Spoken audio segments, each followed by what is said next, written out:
So మేము ఇప్పుడు వరంగల్లో ప్రమోషన్స్ అయిన తర్వాత పక్కనే బైరాన్పల్లికి వచ్చాము. దీని ఎగ్జాంపులే తీసుకుని మేము సినిమా చేసాము. 1948లో బైరాన్పల్లి అనే గ్రామం, అక్కడ జరిగిన ఒక అటాక్, వాళ్ళ మీద స్టోరీ.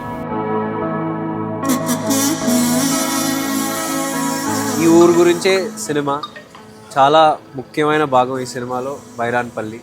మీరు వచ్చినందుకు థ్యాంక్ యూ అన్న. మా ఊరికి మీద సినిమా తీసినందుకు కూడా థ్యాంక్ యూ అన్న. ఇక్కడ పోరాటం అనేది ఏంటంటే రజాకారులు, స్వాతంత్రం కోసం రజాకారుల గురించి ఎదురొడ్డి పోరాడిన గ్రామం మాది.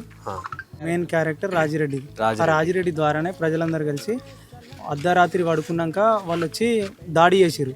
ఆ దాడికి విధంగా ఇక్కడ దగ్గర దగ్గర పోరాటంలో 90 మంది చనిపోయారు మా ఊరిలో.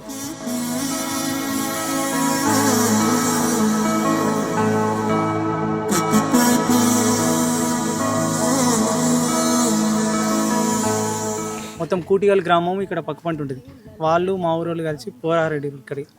ఇక్కడ దీనికి అనుగుణంగా ఒక స్తూపం కూడా ఉంటుంది.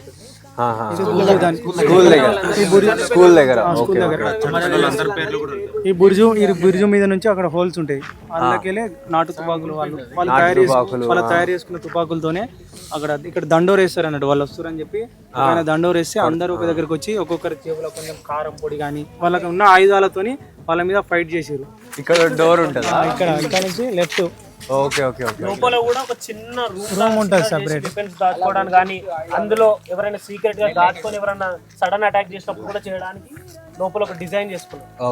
అక్కడ మళ్ళీ దీనికి డైరెక్ట్ పెద్ద పెద్ద చెట్లు మొలవడం వల్ల కూడా ఎప్పుడు కూలిపోతుంది అన్న పరిస్థితికి వచ్చే ప్లేస్ లో ఉంది. ఇప్పుడు డెఫినెట్ గా జనాలకి ఈ ఊరు గురించి తెలుస్తుంది, 100% తెలుస్తుంది. కాకపోతే మా ఊరికి ఈ దీని వల్ల ఇంకొంచెం ఏమైనా డెవలప్ అయ్యి ఈ దీన్ని కాపాడుకుంటే చాలు.